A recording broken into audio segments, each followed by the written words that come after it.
Hello മക്കളെ, അസ്സലാമു അലൈക്കും വറഹ്മത്തുള്ളാഹി തആല വബറകാത്ത്. മർഹബൻ മർഹബൻ മർഹബൻ യാ തുല്ലാബ്.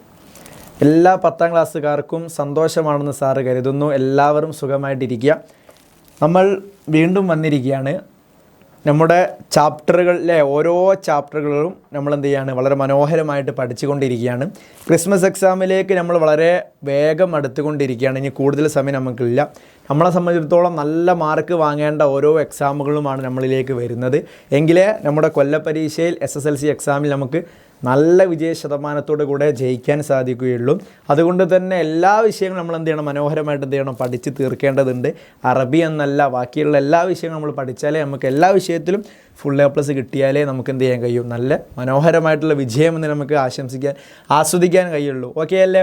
അതുകൊണ്ട് തന്നെ നല്ലോണം പഠിക്കുക എന്നുള്ളതാണ് നമ്മുടെ പണി. ബാക്കിയൊക്കെ പഠിച്ചോണം തീരുമാനിച്ചോളും. ബാക്കിയൊന്നും ആരും ടെൻഷൻ ആവണ്ട. അപ്പോൾ നല്ലോണം പഠിക്കുക എന്ന് പറയുമ്പോൾ കഷ്ടപ്പെട്ടിട്ടല്ല, ഇഷ്ടപ്പെട്ടിട്ട് എന്ത് ചെയ്യണം, നമ്മൾ പഠിക്കണം. ഓരോ ചാപ്റ്ററുകളും പഠിക്കേണ്ടത് അത് ഇഷ്ടത്തോടെ ആയിരിക്കണം. അറബി, മാത്സ്, ഏത് വിഷയം ആയിക്കോട്ടെ, ഇംഗ്ലീഷ് ആയിക്കോട്ടെ, ഏത് വിഷയങ്ങൾ നമ്മൾ പഠിക്കുമ്പോഴും നമ്മൾ ശ്രദ്ധിക്കേണ്ടത് ആർക്കോ വേണ്ടി എന്തിനോ വേണ്ടി പഠിക്കുന്നതിന് പകരം ഇഷ്ടത്തോടെ സന്തോഷത്തോടു കൂടെ പഠിച്ചാൽ നമുക്ക് എന്ത് ചെയ്യാൻ കഴിയും, അത്തരം ഏത് നമുക്ക് പ്രയാസമായി തോന്നുന്ന വിഷയങ്ങളും വളരെ എളുപ്പത്തിൽ വളരെ സിമ്പിളായിട്ട് നമുക്ക് എന്ത് ചെയ്യാൻ കഴിയും, പഠിച്ചു തീർക്കാൻ കഴിയും. ഓക്കെ ആണല്ലോ? നമ്മളൊരു കാര്യം അത് ഇഷ്ടത്തോടെ ചെയ്യുകയാണെങ്കിൽ അതിൽ നമുക്ക് എന്തുണ്ടാവും, കൂടുതൽ താല്പര്യമുണ്ടാവും, കൂടുതൽ സന്തോഷമുണ്ടാവും, കൂടുതൽ സമയം നമ്മൾ അതിന് ചിലവഴിക്കാൻ വേണ്ടി നമ്മൾ എന്ത് ചെയ്യും, തയ്യാറാകും. പക്ഷേ ഒരു കാര്യം നമുക്ക് ഇഷ്ടമില്ലാത്തൊരു കാര്യം നമ്മൾ ചെയ്യാൻ ഉദ്ദേശിച്ചാലോ നമുക്ക് അതൊരു മടുപ്പായിട്ട് മാറും അല്ലേ? അതുപോലെ തന്നെയാണ് നമ്മുടെ പഠനത്തിൻ്റെ പ്രക്രിയ അല്ലേ? പഠനത്തിൻ്റെ ആ ഒരു സിസ്റ്റവും അങ്ങനെ തന്നെയാണ്. നമ്മൾ പഠിക്കുന്നത് ഒരു സന്തോഷത്തോടെ ഇഷ്ടത്തോടെയാണെങ്കിൽ എനിക്കിത് പഠിക്കണം, എനിക്കിത് പഠിച്ചിട്ട് ഉഷാറാകണമെന്നുള്ള ചിന്തയാണ് നമ്മൾക്ക് ഉണ്ട് എന്നുണ്ടെങ്കിൽ വളരെ മനോഹരമായിട്ട് നമുക്ക് എന്ത് ചെയ്യാം, എല്ലാ പാഠങ്ങളും എല്ലാ വിഷയങ്ങളും എന്ത് ചെയ്യാം, എളുപ്പത്തിൽ പഠിക്കാം. അപ്പോൾ എളുപ്പത്തിൽ പഠിക്കാനും സന്തോഷത്തിൽ പഠിക്കാനുമാണ് എക്സാം വിന്നർ നിങ്ങളുടെ കൂടെ നിൽക്കുന്നത്. അപ്പോൾ എക്സാം വിന്നറിൻ്റെ അറബി സെക്ഷൻ നമുക്ക് എന്ത് ചെയ്യണം, പൊളിച്ചടക്കണം. ഒരു വിഷയവും നമ്മൾ എന്ത് ചെയ്യരുത്, തോറ്റുപോകരുത്. അറബിയിൽ നമുക്ക് മാർക്ക് കുറഞ്ഞു പോകരുത്. അറബിയിൽ നല്ല മാർക്ക് വേണം. അതുകൊണ്ട് തന്നെ മാക്സിമം എല്ലാവരും എന്ത് ചെയ്യുക, വീഡിയോ കാണുക, ക്ലാസ്സുകൾ മുഴുവനായിട്ട് കേൾക്കുക, അഭിപ്രായങ്ങൾ പറയുക, കമൻറ്റ് ബോക്സിലൂടെ അറിയിക്കുക. ഓക്കെ? അങ്ങനെയാണ് നമുക്ക് എന്ത് ചെയ്യാം, മെച്ചപ്പെടുത്തലുകൾ, തെറ്റുതിരുത്തലുകൾ, മാറ്റത്തിരുത്തലുകളൊക്കെ നമുക്ക് എന്ത് ചെയ്യാം, പാഠത്തിലൂടെ കൊണ്ടുവരാം. ഓക്കെ ആണല്ലോ? കൂടുതൽ വിശദീകരിക്കുന്നില്ല, നമുക്ക് എന്ത് ചെയ്യാം, പാഠത്തിലേക്ക് കടക്കാം. 2 മൊഡ്യൂളുകൾ നമ്മൾ ഓൾറെഡി ചർച്ച ചെയ്ത് പഠിച്ചു കഴിഞ്ഞിട്ടുണ്ട്. ആ ക്ലാസ്സുകൾ കേൾക്കാത്തവർ അവിടെ പോയി കേൾക്കുക. എന്നിട്ട് എന്ത് ചെയ്യുക, ഈ ക്ലാസ്സിലേക്ക് വരാം. ഓക്കെ? നോക്കൂ, അബ്ഖരിയാത്തു താരീഖ് എന്നുള്ള പറയുന്ന മനോഹരമായിട്ടുള്ള പാഠത്തെക്കുറിച്ചാണ് നമ്മൾ ഇന്ന് ചർച്ച ചെയ്യുന്നത്. അബ്ഖരിയാത്ത് എന്ന് പറഞ്ഞാൽ പ്രതിഭകൾ എന്നാണ് അർത്ഥം. എന്താണ് അർത്ഥം? പ്രതിഭ. അബ്ഖരിയാത്ത് എന്ന് പറഞ്ഞാൽ പ്രതിഭ എന്നാണ് അർത്ഥം. ആ താരീഖ് എന്ന് പറഞ്ഞാൽ ചരിത്രത്തിലെ പ്രതിഭകൾ. അപ്പം ചരിത്രത്തിലെ പ്രതിഭകളെക്കുറിച്ചാണ് എന്ത് ചെയ്യുന്നത്, നമ്മൾ പഠിക്കുന്നത്. 2 മഹാപ്രതിഭകളാണ് നമ്മൾ എന്ത് ചെയ്യുന്നത്, ഇന്ന് ചർച്ച ചെയ്യുന്നത്. ഒരു പക്ഷേ നമ്മളൊന്നും കേട്ടിട്ടില്ലാത്ത പ്രതിഭകളാണ് ഈ പറയുന്ന 2 ആളുകളും. നോക്കൂ, റാസിയ സുൽത്താന എന്ന് പറയുന്ന ആളാണ് ഒന്നാമത്തെ ആൾ. നമ്മൾ കേട്ടിട്ട് പോലും ഉണ്ടാകൂല അല്ലേ? അപ്പോൾ അവരാരാണ് എന്ന് നമുക്ക് എന്ത് ചെയ്യാം, ചർച്ച ചെയ്യാം. നോക്കൂ, 1205 അദ്ദേഹം ഈ സ്ത്രീ എന്താവുന്നത്, ജനിക്കുന്നത്. അപ്പോൾ ഈ ഒരു ചരിത്രത്തിൽ ഇടം പിടിച്ചിട്ടുള്ള ഈ ഒരു മഹാസ്ത്രീ എന്താവുന്നത്, 1205 ജനിച്ചിട്ട് 1240 അദ്ദേഹം എന്താവുന്നത്, ഈ സ്ത്രീ എന്താവുന്നത്, മരിച്ചു പോകുന്നത്, വഫാത്തായി പോകുന്നത്. നോക്കൂ, ഇതാരാണെന്ന് നോക്കാം. കബല ഇന്ദിരാഗാന്ധി അല്ലേ? ഇന്ദിരാഗാന്ധിയെ നമുക്ക് എല്ലാവർക്കും അറിയാം. അപ്പോൾ ഇന്ദിരാഗാന്ധിയേക്കാൾ എത്ര വർഷം മുമ്പാണ്, ബി അക്സർ മിൻ സബഅത്തി ഖുറൂൻ, എത്ര, 700 വർഷങ്ങൾ മുമ്പ്. അതായത് 700 വർഷങ്ങൾക്ക് മുമ്പ്, ഇന്ദിരാഗാന്ധിയേക്കാൾ 700 വർഷം മുമ്പ്, അഹ്കമത്തിൽ ഹിന്ദ് ഇമ്രാത്തൻ കവിയൻ അല്ലേ, ഈ ഇന്ത്യ ഭരിച്ചിട്ടുള്ള വലിയൊരു ഇന്ത്യ ഭരിച്ചിട്ടുള്ള ഒരു സ്ത്രീ ആയിരുന്നു, ഒരു ശക്തിയായിട്ടുള്ള ഒരു സ്ത്രീ ആയിരുന്നു ആര്, നമ്മുടെ ഈ പറയുന്ന റാസിയ സുൽത്താന എന്ന് പറയുന്ന സ്ത്രീ. മനസ്സിലായല്ലോ? സുജ്ജില ഇസ്മുഹാ ഫി കുതുബി താരിഖ് അവ്വല മർഅത്തിൻ അഹ്കമത്തിൽ ഇന്ത്യക്ക് വേണ്ടി ആദ്യമായി പോരാട്ടം നടത്തിയ ഒരു സ്ത്രീയായിട്ട് ഈ സ്ത്രീ എന്ത് ചെയ്യുന്നു, ചരിത്രത്തിൽ അടയാളപ്പെടുത്തുന്നു. സുജ്ജില എന്ന് പറഞ്ഞാൽ അടയാളപ്പെടുത്തുന്നു. ഇസ്മുഹ, ഈ സ്ത്രീയുടെ പേര്, ഫി കുതുബി താരീഖിൻ്റെ ചരിത്രത്തിൻ്റെ ഗ്രന്ഥത്തിൽ അല്ലേ, അവലിമ്രഅത്ത്, ആദ്യ സ്ത്രീയായിട്ട്. എങ്ങനത്തെ സ്ത്രീയാണ്? അഹ്കമത്തുൽ ഹിന്ദ്, ഇന്ത്യ ഭരിച്ചിട്ടുള്ള, ഇന്ത്യയെ നിയന്ത്രിച്ചിട്ടുള്ള ആദ്യ സ്ത്രീയായിട്ട് ഈ സ്ത്രീ എന്താവുന്നുണ്ട്, എണ്ണപ്പെടുന്നുണ്ട്, കണക്കാക്കപ്പെടുന്നുണ്ട്. നോക്കൂ, ശേഷം പറയുന്നു, വഹിയ സുൽത്താനത്തു റളിയ റളിയ്യത്തു ബിനത്തു ശംസുദ്ദീൻ ഇൽതുമിഷ്. ശംസുദ്ദീൻ ഇൽതുമിഷ് എന്ന് പറയുന്നവരുടെ മകളാണ് ആര്? ഈ റളിയ എന്ന് പറയുന്ന സ്ത്രീ. അപ്പോൾ ഈ റളിയ എന്ന് പറയുന്ന സ്ത്രീ സുൽത്താന റളിയ എന്ന് പറയുന്നത് ഇബ്നത്തു ശംസുദ്ദീൻ ഇൽതുമിഷ്, ശംസുദ്ദീൻ ഇൽതുമിഷ് എന്നിവരുടെ മകളാണ് ആര്? ഈ റളിയ എന്ന് പറയുന്ന സുൽത്താന റളിയ എന്ന് പറയുന്ന ഈ സ്ത്രീ. മനസ്സിലായല്ലോ? അപ്പോൾ അദ്ദേഹത്തിൻ്റെ ഉപ്പയുടെ പേരാണ് ആര്? ശംസുദ്ദീൻ ഇൽതുമിഷ് എന്ന് എന്ത് ചെയ്യുക മക്കൾ അടിസ്ഥാനപരമായിട്ട് മനസ്സിലാക്കി വെക്കുക. കാനത്ത് മലിക്കത്തുൻ ഹാസിമത്തൻ വദഖിയത്തൻ, വളരെ തന്ത്രജ്ഞാനിയും അതുപോലെ തന്നെ വളരെ ബുദ്ധിശാലിയുമായിരുന്നു ആര്? നമ്മുടെ ഈ ഒരു രാജാവ് എന്നുള്ളത് അല്ലേ. അപ്പോൾ അതുപോലെ തന്നെ ഇത്തസഫത്ത് ബികുല്ലി സിഫാത്തിൽ ഹുക്കാം അല്ലേ, എല്ലാ ഭരണത്തിൽ നിന്നുള്ള എന്തൊക്കെ ഒരു ഭരണാധികാരിയിൽ വേണ്ടിയിട്ടുള്ള എന്തെല്ലാം ഗുണങ്ങൾ വേണോ ആ ഗുണങ്ങളൊക്കെ അടങ്ങിയിട്ടുള്ള ഒരു വലിയ പ്രതിഭയായിരുന്ന ബുദ്ധിശാലിയായിരുന്നുള്ള തന്ത്രജ്ഞാനിയായിട്ടുള്ള ഒരു സ്ത്രീയായിരുന്നു ആര്? നമ്മുടെ ഈ റളിയ സുൽത്താന എന്ന് പറയുന്ന ഈ സ്ത്രീ. നോക്കൂ, ഇഹ്തമത്ത് ബി തഅല്ലും അല്ലേ, അദ്ദേഹം ചെലവഴിച്ചു, അദ്ദേഹം ഒരുപാട് കാര്യങ്ങൾ അദ്ദേഹം പഠിച്ചു, അതുപോലെ തന്നെ ആ സ്ത്രീ പഠിച്ചു. അതുപോലെ തന്നെ അഹ്കമത്ത് ബിൽ അദാല, നീതിപൂർണമായിട്ട് നീതിയുക്തമായിട്ട് അവരെന്ത് ചെയ്തു? നീതിയോടുകൂടെ അവരെന്ത് ചെയ്തു? ഭരണം നടത്തി. അപ്പോൾ നീതിപരമായിട്ടും അതുപോലെ തന്നെ വഹബ്ബത്ത് റഇയ്യതഹ, അത് തൻ്റെ പ്രജകളെ അവൾ എന്ത് ചെയ്തു? ഇഷ്ടപ്പെട്ടു. അപ്പോൾ പ്രജകളെ അവൾ ഇഷ്ടപ്പെട്ടു, അതുപോലെ തന്നെ നീതിയോടുകൂടെ അവൾ എന്ത് ചെയ്തു? ഭരണം നടത്തി. അതുപോലെ തന്നെ തറബത്തിൽ ഫുറൂസിയ എന്ന് പറഞ്ഞാൽ എന്താ? കുതിര സവാരി. അപ്പോൾ കുതിര സവാരി അദ്ദേഹം ആ സ്ത്രീ എന്തായി? പഠിച്ചെടുത്തു. അതുപോലെ തന്നെ തഹല്ലമത്തി, ആ സ്ത്രീ പഠിച്ചു എന്ത്? നമ്മുടെ മഹാറാത്തിൽ അസ്കരിയ എന്ന് പറഞ്ഞാൽ സൈനിക കഴിവുകൾ അല്ലേ.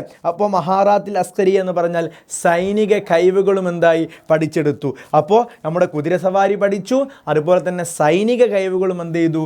ആ സ്ത്രീ എന്ത് ചെയ്തു? പഠിച്ചെടുത്തു. മനസ്സിലായല്ലോ? അപ്പോൾ തൻ്റെ അറിവുകൾ കൊണ്ട്, തൻ്റെ ജ്ഞാനങ്ങൾ കൊണ്ട്, തൻ്റെ യുക്തികൾ കൊണ്ട്, തൻ്റെ കഴിവുകൾ കൊണ്ട്, തൻ്റെ ബുദ്ധി കൊണ്ട്, തന്ത്രജ്ഞാനം കൊണ്ട്, തൻ്റെ ഹിക്മത്തുകൾ കൊണ്ട് അല്ലേ, തൻ്റെ യുക്തികളും ചിന്തകളും കൊണ്ട് വളരെ മനോഹരമായിട്ട് ഇന്ത്യ ഭരിച്ചിരുന്ന ഒരു രാജകുമാരിയായിരുന്നു നമ്മുടെ ഈ സുൽത്താന റളിയ എന്ന് പറയുന്ന ഈ സ്ത്രീ. നമ്മുടെ ശംസുദ്ദീൻ ഇൽതുമിഷിൻ്റെ മകളായിട്ടുള്ള ഈ സുൽത്താന റളിയ എന്ന് പറയുന്ന ഈ സ്ത്രീ. അപ്പോൾ ഈ കാര്യം നിങ്ങൾ എന്ത് ചെയ്യുക? പഠിച്ചു വെക്കുക. ഈ സ്ത്രീയെക്കുറിച്ച് മനസ്സിലാക്കി വെക്കുക. ഇതൊരു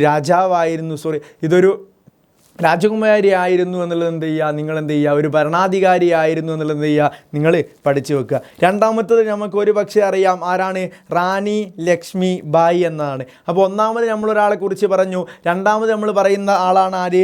റാണി ലക്ഷ്മി ബായി എന്നുള്ളത്. കാരണം നോക്കൂ, കാനത്ത് റാണി ലക്ഷ്മി ബായി മലിക്കത്തുൻ ഝാൻസി അല്ലേ. അപ്പോൾ ആധുനികതയുടെ ഒരു നേതാവായിരുന്നു, ഒരു രാജാവായിരുന്നു, ഒരു രാജകുമാരിയായിരുന്നു നമ്മുടെ ആര്? ഈ ലക്ഷ്മി എന്നുള്ളത്, റാണി ലക്ഷ്മി ബായി എന്നുള്ളത്. ഉലിദത്ത് ഫി വാരസാനി അല്ലേ, വാരസാനിയിലാണ് അദ്ദേഹം ആ സ്ത്രീ ജനിക്കുന്നത്. സനത് 1828. അപ്പോൾ 1828 ഈ സ്ത്രീ എന്താവുന്നത്? ജനിക്കുന്നത്. നോക്കൂ, ഫുഖിദത്ത് വാലിദ് ഫി റാബിയത്ത് മിൻ ഉംർ, 4ാമത്തെ വയസ്സിൽ തന്നെ തൻ്റെ ഉപ്പയെ അദ്ദേഹത്തിന് എന്ത് ചെയ്തു? നഷ്ടപ്പെട്ടു അല്ലേ. സ്വന്തം അച്ഛനെ 4ാമത്തെ വയസ്സിൽ തന്നെ നഷ്ടപ്പെട്ടു. അതിനുശേഷം നോക്കൂ, തദറബത്തിൽ ഫുറൂസിയ വ റിമായിയ വ ഫുനൂന ദിഫാ അനിൻ നഫ്സി ഫി അദാസത്തി സിന്നിയ, അതായത് പഠിച്ചെടുത്തിട്ടുള്ള കലകളെക്കുറിച്ചാണ് പറയുന്നത്. തദറബത്തി എന്ന് പറഞ്ഞാൽ തദബറത്തിൽ അഭ്യസിച്ചു അല്ലേ. അഭ്യസിച്ചു. എന്തൊക്കെ അഭ്യസിച്ചു? അൽ ഫുറൂസിയ, കുതിര സവാരി. അപ്പോൾ കുതിര സവാരി എന്തായി? അഭ്യസിച്ചു. അതുപോലെ തന്നെ റിമാഹിയ, അമ്പെയ്ത്ത് എന്ത് ചെയ്തു? അപ്പം വളരെ പണ്ട് കാലങ്ങളിലൊക്കെ ഓരോ തന്ത്രജ്ഞാനികൾക്കും ഓരോ ഭരണാധികാരിക്കും വളരെ പ്രധാനപ്പെട്ട് മറിഞ്ഞിരുന്ന കാര്യങ്ങളായിരുന്നു ഇത്തരം കുതിര സവാരികൾ, അതുപോലെ തന്നെ അമ്പെയ്ത്തുകൾ. കാരണം എന്താ? പലപ്പോഴും എന്ത് ചെയ്യും? യുദ്ധങ്ങൾ ഉണ്ടാകും അല്ലേ. അപ്പോൾ ഏത് സമയവും യുദ്ധത്തെ പ്രതീക്ഷിച്ചിരിക്കുന്ന ആളുകളായതുകൊണ്ട് തന്നെ ഇത്തരം കലകളൊക്കെ, ഇത്തരം അഭ്യാസങ്ങളൊക്കെ അവർ നല്ലോണം എന്തായിരുന്നു? അഭ്യസിച്ചിരുന്നു, പഠിച്ചിരുന്നു. അപ്പോൾ അതിൽപ്പെട്ടതാണ് എന്തൊക്കെ? നമ്മുടെ അമ്പെയ്ത്തും അതുപോലെ തന്നെ നമ്മുടെ കുതിര സവാരിയും എന്നുള്ളത്. അപ്പോൾ ഫുനൂന് ദിഫായൻ നഫ്സി, സ്വന്തം ശരീരത്തെ തടയാനുള്ള ഒരുപാട് കലകൾ അല്ലേ. അപ്പോൾ ഒരുപാട് കലകളും പഠിച്ചിരുന്നു. ഹാദസത്തി സിന്നിയ, തൻ്റെ ആ വയസ്സിൽ, അപ്പോൾ തൻ്റെ ചെറിയ പ്രായത്തിൽ തന്നെ തൻ്റെ പ്രായത്തിൽ തന്നെ ചെറിയ പ്രായത്തിൽ തന്നെ സ്വയം ശരീരത്തെ പ്രൊട്ടക്റ്റ് ചെയ്യാനുള്ള ഒരുപാട് കാര്യങ്ങൾ എന്തായിരുന്നു പഠിച്ചെടുത്തിരുന്നു. ഇനി നോക്കൂ, ലമ്മ ഹാസ്വറൽ ജയ്ഷു അൽ ബരീത്വാനി, അല്ലേ, ബ്രിട്ടീഷ് സൈന്യം എന്ത് ചെയ്തു, പരാജയപ്പെടുത്താൻ നോക്കിയപ്പോൾ, വളഞ്ഞപ്പോൾ, ആരെ, നമ്മുടെ ഈ ഒരു സ്ത്രീയെ വളഞ്ഞപ്പോൾ, കസ്ര മലിക്കത്തുൻ വാഹ്റക്കഹു, അല്ലേ, അപ്പോൾ കൊട്ടാരങ്ങൾ തകർത്തു, ആകെ തരിപ്പണമായ സമയത്ത് റബത്തത്ത് ഇബ്നഹ അലാ ലോഹിരി, ഈ ധീരയായിട്ടുള്ള വനിത എന്ത് ചെയ്തു, അപ്പോൾ തൻ്റെ കൊട്ടാരങ്ങളും അതുപോലെ തന്നെ തൻ്റെ സ്ഥലങ്ങളൊക്കെ നശിപ്പിക്കാൻ തുടങ്ങിയ സമയത്ത് പട്ടാളക്കാർ, അല്ലേ, ബരീത്വാനിയ എന്ന് പറഞ്ഞാൽ എന്താ, ബ്രിട്ടീഷ്. അപ്പോൾ ബ്രിട്ടീഷ് സൈന്യം തൻ്റെ കൊട്ടാരങ്ങൾ നശിപ്പിക്കാൻ വേണ്ടി നോക്കിയിരുന്ന സമയത്ത് റബത്തത്ത് ഇബ്നഹ എന്ന് പറഞ്ഞാൽ എന്താണ്, കെട്ടി. റബത്തത്ത് എന്ന് പറഞ്ഞാൽ കെട്ടി, ഇബ്നഹ സ്വന്തം മകനെ കെട്ടി, അലാ ലോഹിരി, അപ്പോൾ മറ്റേ പുറകിലൂടെ എന്ത് ചെയ്തു, സ്വന്തം മകനെ കെട്ടി. എന്നിട്ട് നോക്കൂ, റക്കിബത്ത് അല ഫറസിഹ, കുതിരമേൽ യാത്ര ചെയ്തു, മെനജത്ത് മീൻ കബലത്തിഹിം, അവരെ കീഴ്പ്പെടുത്തുന്നതിൽ എന്ത് ചെയ്തു, ആ സ്ത്രീ എന്ത് ചെയ്തു, രക്ഷപ്പെട്ടു. അപ്പോൾ സ്വന്തം രാജ്യം, അതായത് സ്വന്തം പദവി വെച്ചത് കൊണ്ട് അവിടെ നിൽക്കുന്ന സമയത്ത് ബ്രിട്ടീഷുകാർ വന്ന് ആക്രമിക്കുന്ന സമയത്ത് ധീരതയോടെ അവിടെ മരിച്ചു കൊടുക്കാതെ നേരെ മറിച്ച് സ്വന്തം ചെറിയ മകനെയും എന്ത് ചെയ്തു, തോളിൽ കെട്ടിയിട്ട് എന്ത് ചെയ്തു, കുതിരമേൽ യാത്ര ചെയ്തു. നോക്കൂ, വലം തക്തഫി ബിദാലിക ബൽ ഖാതലതുഹും ഷജാഅത്തിൻ നാദിറ, അല്ലേ, ഇതുകൊണ്ട് എന്ത് ചെയ്തിട്ടില്ല, അങ്ങനെ ഒളിച്ചു മാറി ഓടിപ്പോയതല്ല, മറിച്ച് എന്ത് ചെയ്തു, ബൽ ഖാതൽതുഹും ഷജാഅ, വളരെ ധീരതയോടുകൂടെ അവരോടുകൂടെ യുദ്ധം ചെയ്തു. അത് നാദിറത്തൻ ഹാമിലത്തൻ സൈഫൈനി ഫീ ഖൽതയദൈഹ, രണ്ട് കൈകളിലും, അല്ലേ, മൂർച്ചയുള്ള വാളുകളുമായിട്ട് എന്ത് ചെയ്തു, ഇത്തരം ബ്രിട്ടീഷുകാരെന്ത് ചെയ്തു, ആക്രമിച്ചു, അവരെ കൊലപ്പെടുത്തി വലിയൊരു വിജയം ആര് നേടിയെടുത്തു, നമ്മുടെ ഈ റാണി ലക്ഷ്മിബായി എന്ന് പറയുന്ന ഈ ഒരു സ്ത്രീ നേടിയെടുത്തു. അപ്പോൾ ഈ സ്ത്രീയെ ബ്രിട്ടീഷുകാർ ആക്രമിക്കാൻ വന്നപ്പോൾ, പ്രയാസപ്പെടുത്താൻ വന്നപ്പോൾ, പരാജയപ്പെടുത്താൻ വന്നപ്പോൾ അതിൽ നിന്ന് പിന്മാറി ഓടിയതല്ല, മറിച്ച് എന്ത് ചെയ്തു, സ്വന്തം മകനെ തോളിലേക്ക് ഏറ്റിയിട്ട്, അല്ലേ, അപ്പം പുറകിലൂടെ സ്വന്തം മകനെ കെട്ടിയിട്ട്, അതായത് സ്വന്തം മകൻ അവിടെ സേഫാക്കിക്കൊണ്ട് കുതിരമേൽ യാത്ര ചെയ്ത് പിന്നീട് ചരിത്രം തീർത്തിട്ടുള്ള ഒരു സ്ത്രീയാണ് ഈ റാണി ലക്ഷ്മിബായി എന്ന് പറയുന്ന സ്ത്രീ. നോക്കൂ, അതിനുശേഷം എന്താ,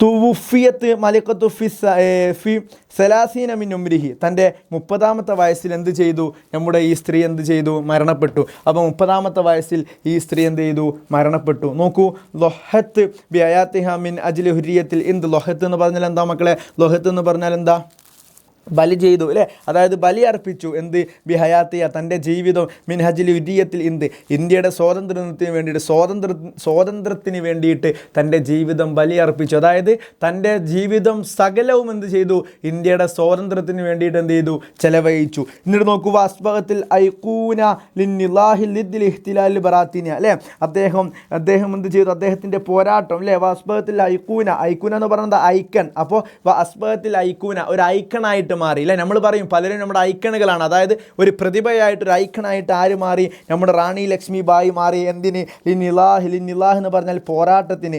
എന്ത് പോരാട്ടത്തിനാണ്, ലിദ്ദ ഇഹ്തിലാലിൽ ബറാത്തിനിയ, അപ്പം ബ്രിട്ടീഷുകാരോട് പോരാടുന്ന വിഷയത്തിൽ, അല്ലേ, ബ്രിട്ടീഷുകാർക്കെതിരെ പോരാടി വിജയിച്ചവരുടെ കൂട്ടത്തിൽ, അല്ലേ, അവർക്ക് നേരെ അമ്പെയ്ത്തുകളും അവർക്ക് യുദ്ധങ്ങളും നടത്തിയിട്ടുള്ള ഒരു ഐക്കൺ സ്ത്രീയായിട്ട് നമ്മുടെ റാണി ലക്ഷ്മിബായി എന്ന് പറയുന്ന ഒരു മഹാസ്ത്രീ എന്തായി മാറി. അപ്പോൾ ഈ ഒരു രാജാവിനെക്കുറിച്ച്, ഈ ഒരു രാജകുമാരിയെക്കുറിച്ചാണ് നമ്മൾ എന്ത് ചെയ്തത്, ഇന്ന് പഠിച്ചിട്ടുള്ളത്. അപ്പം വളരെ തന്ത്രത്തോടുകൂടെ, വളരെ ധൈര്യത്തോടുകൂടെ, ഷജാഅത്തോടുകൂടെ, അല്ലേ, ധീരതയോടുകൂടെ എന്ത് ചെയ്തു, പലരെയും കൊന്നുകളഞ്ഞു. എന്തിനു വേണ്ടിയിട്ട്, നമ്മുടെ ഇന്ത്യയുടെ സ്വാതന്ത്ര്യത്തിന് വേണ്ടിയിട്ട്. അപ്പോൾ ഇന്ത്യയുടെ സ്വാതന്ത്ര്യത്തിന് വേണ്ടിയിട്ട് പോരാടിയിട്ടുള്ള വളരെ ഐക്കണായിട്ടുള്ള ഒരു സ്ത്രീയാണ് നമ്മൾ പഠിച്ചിട്ടുള്ളത്. ആരാണ്, റാണി ലക്ഷ്മിബായി എന്ന് പറയുന്ന സ്ത്രീ. അപ്പോൾ റാണി ലക്ഷ്മിബായിയും അതുപോലെ തന്നെ സുൽത്താന റലി എന്ന് പറയുന്ന രണ്ട് പ്രതിഭകളെ കുറിച്ചാണ് ചരിത്രത്തിൽ രേഖപ്പെടുത്തിയിട്ടുള്ള, നമ്മളൊന്നും കൂടുതലും ഒരു പക്ഷേ അറിയാത്ത വളരെ മഹാപ്രതിഭകളെ കുറിച്ചാണ് നമ്മൾ ഈ നമ്മൾ ഈ ഒരു പാഠത്തിലൂടെ എന്ത് ചെയ്യുന്നത്, പറഞ്ഞിട്ടുള്ളത്. അപ്പോൾ നിർബന്ധമായിട്ടും ഈ രണ്ട് സ്ത്രീകളുടെ ഒരു ബയോഡാറ്റയോ അല്ലെങ്കിൽ അവരുടെ പേരോ അവരുടെ പ്രത്യേകതയോ കുറിച്ച് എന്ത് ചെയ്യുക, നിങ്ങൾ പഠിച്ചു വെക്കുക, മനസ്സിലാക്കി വെക്കുക. എക്സാമിന് എന്ത് ചോദിച്ചാലും നമുക്ക് എന്ത് ചെയ്യണം, മനോഹരമായിട്ട് എഴുതി കൊടുക്കണം. ഓക്കെ ആണല്ലോ. അപ്പോൾ ആ കാര്യം നിങ്ങൾ ശ്രദ്ധിച്ചാൽ നിങ്ങൾക്ക് എന്ത് ചെയ്യാം, നല്ലൊരു മാർക്ക് സ്കോർ ചെയ്യാം. ഇനി നോക്കൂ, അപ്പോൾ നമ്മൾ പാഠത്തിൻ്റെ വിഷയം കഴിഞ്ഞു. ഇനി നമ്മൾ പറയുന്നത് നഖ്റഉ വനുനാഖിഷു, നമുക്ക് വായിക്കാം, ചർച്ച ചെയ്യാം. ഓരോ പാഠത്തിലൂടെ നമ്മൾ എന്ത് ചെയ്യലുണ്ട്? തദ്രീബാത്തുകൾ ചർച്ച ചെയ്യലുണ്ട്, തദ്രീബാത്തുകൾ പഠിക്കലുണ്ട്. ഈ ഒരു പാഠത്തിലൂടെ നമ്മൾ മുലാഫ് എന്താ, മുലാഫിലെ എന്താന്ന് പറയുന്ന വളരെ മനോഹരമായിട്ടുള്ള കാര്യമാണ് പഠിക്കുന്നത്. പൊന്നുമക്കളെ, ആദ്യം ക്ലാസ് മനസ്സിലാക്കുമ്പോൾ തന്നെ നമ്മൾ മനസ്സിലാക്കേണ്ടത് ഈ മുലാഫും അതുപോലെ തന്നെ മുലാഫിലെ എന്ന് പറയുന്ന രണ്ട് വസ്തുക്കൾ എന്നുള്ളത് പരസ്പരം വാക്കുകളെ കണക്ട് ചെയ്യാൻ ഉപയോഗിക്കുന്നതാണ് അല്ലേ. അപ്പോൾ നമ്മൾ ഇതിൻ്റെ തൊട്ട് മുമ്പേ നമ്മൾ എന്ത് ചെയ്തിട്ടുണ്ട്? ഒരുപാട് കാര്യങ്ങൾ പഠിച്ചിട്ടുണ്ട്. അപ്പോൾ പരസ്പരം രണ്ട് കാര്യങ്ങൾ എന്ത് ചെയ്യുക? കണക്ട് ചെയ്യുക. കുത്തുബ് എന്ന് പറഞ്ഞാൽ എന്താണ്? അത് കിതാബിനെയാണ് കുത്തുബ് എന്ന് പറയുക, അതായത് പുസ്തകം. അപ്പോൾ കുത്തുബ് എന്ന് പറഞ്ഞാൽ പുസ്തകമാണ്. താരീഖ് എന്ന് പറഞ്ഞാൽ ചരിത്രമാണ്. അപ്പോൾ ഈ കുത്തുബ് അതുപോലെ തന്നെ താരീഖ് എന്നുള്ളത് എന്ത് ചെയ്യാണ്? കുത്തുബി താരീഖ് എന്നെന്ത് ചെയ്യാനാണ്? പരസ്പരം കണക്റ്റ് അവിടെ ചെയ്തിട്ട് എന്ത് ചെയ്യുന്നു? അവിടെ എഴുതുന്നു. മനസ്സിലായല്ലോ? അപ്പോൾ ഈ കുത്തുബി താരീഖ് എന്ന് പറഞ്ഞാൽ താരീഖിൻ്റെ കിതാബിൽ, താരീഖിൻ്റെ അതായത് ചരിത്രത്തിൻ്റെ പാഠപുസ്തകം എന്നൊക്കെയാണ് എന്ത് ചെയ്യുന്നത്? ഇതിനർത്ഥം വരുന്നത്. പക്ഷേ ഇവിടെ കുത്തുബ് എന്നുള്ളത് ഒരു വാക്കും താരീഖ് എന്നുള്ളത് മറ്റൊരു വാക്കുമാണെങ്കിൽ എന്ത് ചെയ്യൂല? ഇത് പരസ്പരം കണക്റ്റ് ആവില്ല. അപ്പോൾ നോക്കൂ, കുത്തുബ് എന്നുള്ളതിനെയും താരീഖ് എന്നുള്ളതിനെയും എന്ത് ചെയ്തു? പരസ്പരം കണക്റ്റ് ചെയ്തു പറഞ്ഞു. അപ്പോൾ എന്ത് ചെയ്തു? അതിനെയാണ് എന്തെന്ന് പറയുക? ഇലാഫത്ത് എന്ന് പറയുക. അപ്പോൾ മുലാഫ് മുലാഫിലെ എന്ന് പറഞ്ഞാൽ പരസ്പരം വാക്കുകൾ, രണ്ട് വാക്കുകൾ എന്ത് ചെയ്യുന്നു? പരസ്പരം കണക്റ്റ് ചെയ്യിപ്പിക്കുന്നു. ആ കണക്റ്റ് ചെയ്യിപ്പിക്കുന്നതിലൂടെ എന്ത് ചെയ്യുന്നു? അതിൻ്റെ വ്യക്തമായിട്ടുള്ള അർത്ഥം കിട്ടുന്നു. ഇതിനാണ് എന്തെന്ന് പറയുക? മുലാഫ് മുലാഫിലെ എന്ന് പറയുക. മനസ്സിലായല്ലോ? അപ്പോൾ എന്തൊരു കാര്യത്തെയാണോ നമ്മൾ കണക്റ്റ് ചെയ്യുന്നത് അതിനെന്ത് പറയും? മുലാഫിലെ എന്ന് പറയും. എന്തിലേക്കോ എന്ത് ഒരു കാര്യത്തിനാണോ നമ്മൾ മുലാഫിലെ എന്ന് പറഞ്ഞാൽ ഏതൊരു വസ്തുവിലേക്കാണോ നമ്മളൊരു കാര്യം കണക്ട് ചെയ്യിപ്പിക്കുന്നത് അതിന് മുലാഫിലെ എന്നും, എന്ത് കാര്യമാണോ നമ്മൾ കണക്ട് ചെയ്യുന്നത് അതിന് മുലാഫ് എന്നും പറയും. മനസ്സിലായല്ലോ? ഇവിടെ നോക്കൂ, കുത്തുബ് എന്നുള്ളത്, അതായത് കുത്തുബ് എന്നുള്ളത് ഇവിടെ കിതാബ് എന്നാണ് ഉദ്ദേശിക്കുന്നത്. താരീഖ് എന്ന് പറഞ്ഞാൽ ചരിത്രം എന്നാണ് ഉദ്ദേശിക്കുന്നത്. അപ്പോൾ ഈ ചരിത്രത്തിൻ്റെ കിതാബ് അല്ലേ, ചരിത്രത്തിൻ്റെ പുസ്തകം എന്ന് പറയുമ്പോൾ ഈ പുസ്തകത്തിലേക്ക് നമ്മൾ എന്ത് ചെയ്യുന്നു? ചരിത്രത്തെ ആഡ് ചെയ്യുന്നു. ശരിയല്ലേ? ചരിത്രത്തിൻ്റെ തങ്കത്താളുകൾ എന്നൊക്കെ പറയുമ്പോൾ ചരിത്രത്തിൻ്റെ പുസ്തകം എന്ന് പറയുമ്പോൾ ഈ ചരിത്രത്തിൻ്റെ പുസ്തകത്തിലേക്ക് നമ്മൾ എന്ത് ചെയ്യുന്നു? പരസ്പരം വാക്കുകളെ കണക്ട് ചെയ്യുന്നു. അവിടെ മുലാഫ് മുലാഫിലെയും എന്താവുന്നു? സംഭവിക്കുന്നു. സ്വാഭാവികമായിട്ടും ഇവിടെ കിതാബ് എന്നുള്ളത് എന്താണ്? മുലാഫാണ്. കാരണം എന്താണ്? കിതാബ് എന്നുള്ളതിലേക്കാണ് നമ്മൾ എന്ത് ചെയ്യുന്നത്? ചരിത്രം എന്നുള്ളതിനെ ആഡ് ചെയ്യുന്നത്. അപ്പോൾ സ്വാഭാവികമായിട്ട് കുത്തുബ് എന്നുള്ളതിൽ നിന്ന് മുലാഫും അതുപോലെ തന്നെ താരീഖ് എന്നുള്ളത് മുലാഫിലെയുമായിട്ട് മാറും. അപ്പോൾ ഈ കിതാബിലേക്കാണ് നമ്മൾ എന്ത് ചെയ്യുന്നത്? താരീഖ് എന്നുള്ള വാക്കിനെ കണക്ട് ചെയ്യിപ്പിക്കുന്നത്. മനസ്സിലായല്ലോ? അപ്പോൾ അവിടെ കിതാബ് എന്നുള്ളത് എന്താണ്? മുലാഫും. എന്തൊരു വസ്തുവാണോ താരീഖ്, ചരിത്രത്തിൻ്റെ കിതാബ് എന്ന് പറയുമ്പോൾ അല്ലേ, ചരിത്രത്തിൻ്റെ കിതാബ് എന്ന് പറയുമ്പോൾ സ്വാഭാവികമായിട്ടും അവിടെ കിതാബ് എന്നുള്ളത് മുലാഫും അതുപോലെ തന്നെ ചരിത്രം എന്നുള്ളത് മുലാഫിലേറ്റുമായിട്ട് മാറുന്നു. അതുപോലെ തന്നെ സുജ്ജില ഇസ്മുഹ അല്ലേ, സുജ്ജില എന്ന് പറഞ്ഞാൽ എന്താ? ചേർക്കപ്പെട്ടു, രേഖപ്പെടുത്തി. ഇസ്മുഹ അവരുടെ പേര്. ഫി കുത്തുബ് കിതാബിൽ രേഖപ്പെടുത്തി. എങ്ങനത്തെ കിതാബിലാണ്? താരീഖ് ചരിത്ര ഗ്രന്ഥത്തിൽ എന്ത് ചെയ്തു? രേഖപ്പെടുത്തി. സ്വാഭാവികമായിട്ടും ഇവിടെ കുത്തുബ് എന്നുള്ളത് മുലാഫാണ്. ഈ മുലാഫിലെ എന്ന് പറഞ്ഞാൽ ഈ ചരിത്രത്തിൻ്റെ ഈ കിതാബിലേക്കാണ് ചരിത്രം എന്ന് പറയുന്ന വാക്ക് എന്ത് ചെയ്യുന്നത്? കണക്ട് ചെയ്യിപ്പിക്കുന്നത് അല്ലേ. അപ്പോൾ ആദ്യം അവിടെ പറഞ്ഞത് കിതാബല്ലേ, ആ കിതാബിന് ശേഷമാണ് ചരിത്രം എന്ന് പറയുന്ന വാക്ക് എന്ത് ചെയ്യുന്നത്? ഈ കിതാബിലേക്ക് ആഡ് ചെയ്യുന്നത്. അതുകൊണ്ടാണ് ഈ കിതാബ് എന്നുള്ളത് മുലാഫും. എന്തൊരു വസ്തുവാണോ കിതാബിലേക്ക് ചേർക്കപ്പെട്ടത്, ഇവിടെ ചേർക്കപ്പെട്ട വസ്തുവാണ് എന്ത്? താരീഖ് എന്നുള്ളത്. അതുകൊണ്ട് തന്നെ അത് മുലാഫിലെയുമായിട്ട് മാറിയിട്ടുള്ളത്. മനസ്സിലായല്ലോ മക്കളെ? അപ്പോൾ മുലാഫ് എന്താ, മുലാഫിലെ എന്താന്ന് ചോദിച്ചാൽ ആദ്യം മനസ്സിലാക്കേണ്ടത് പരസ്പരം കണക്ട് ചെയ്യുന്ന രണ്ട് വാക്കുകളാണ് അല്ലേ. ചരിത്രത്തിൻ്റെ കിതാബ്. അതുപോലെ തന്നെ സിഫാത്ത് എന്ന് പറഞ്ഞാൽ എന്താണ്? സിഫാത്ത് എന്ന് പറഞ്ഞാൽ എന്താണ്? പ്രത്യേകത. അൽ ഹുക്കാം എന്ന് പറഞ്ഞാൽ ഭരണാധികാരിയുടെ പ്രത്യേകത. അപ്പോൾ ഈ സിഫാത്ത് എന്ന് പറയുന്ന ഈ ഒരു സിഫത്തിലേക്കാണ്, സവിശേഷതയിലേക്കാണ് ഭരണാധികാരി എന്ന് പറയുന്ന വാക്കിനെ എന്ത് ചെയ്യുന്നത്? ആഡ് ചെയ്യുന്നത്. സ്വാഭാവികമായിട്ടും അവിടെ സിഫാത്ത് എന്നുള്ളത് എന്തായിട്ട് മാറും? മുലാഫും. അതുപോലെ തന്നെ ഈ ഭരണാധികാരി എന്നുള്ളത് എന്തായിട്ട് മാറും? മുലാഫിലെയുമായിട്ട് എന്താവും? മാറുമെന്നുള്ളതാണ്. മനസ്സിലായല്ലോ? അപ്പോൾ ഈ സവിശേഷതയിലേക്കാണ് നമ്മൾ എന്തിനെ ആഡ് ചെയ്യപ്പെടുന്നത്? ഈ ഭരണാധികാരി എന്ന് പറയുന്ന വാക്കിനെ ആഡ് ചെയ്യുന്നത്. സ്വാഭാവികമായിട്ടും ഈ ആഡ് ചെയ്യുന്ന വസ്തുവാണ് എന്തായിട്ട് മാറുക? മുലാഫായിട്ട് മാറുക. മനസ്സിലായല്ലോ? അപ്പോൾ നോക്കൂ, ഇഖ്തമലത്തി ബിക്കുല്ലി സിഫാത്തിൽ ഹുക്കാം. ഇഖ്തമലത്ത് എന്നാൽ എന്താ? പൂർത്തിയാക്കി. ബിക്കുല്ലി സിഫാത്തിന് എല്ലാ സിഫത്തുകളും പൂർത്തിയാക്കി. അൽ ഹുക്കാം ഭരണാധികാരിയുടെ എല്ലാ സിഫത്തും ഉൾക്കൊണ്ട ഒരു സ്ത്രീ ആയിരുന്നു ആര്? നമ്മുടെ ഈ ഒരു രാജകുമാരി എന്നുള്ളത്. അപ്പോൾ അവിടെ നോക്കൂ, സിഫാത്ത് എന്നുള്ളത് ആദ്യം പറഞ്ഞത് സിഫാത്ത് ആയതുകൊണ്ട് അതെന്താണ്? മുലാഫായിട്ട് മാറി അല്ലേ.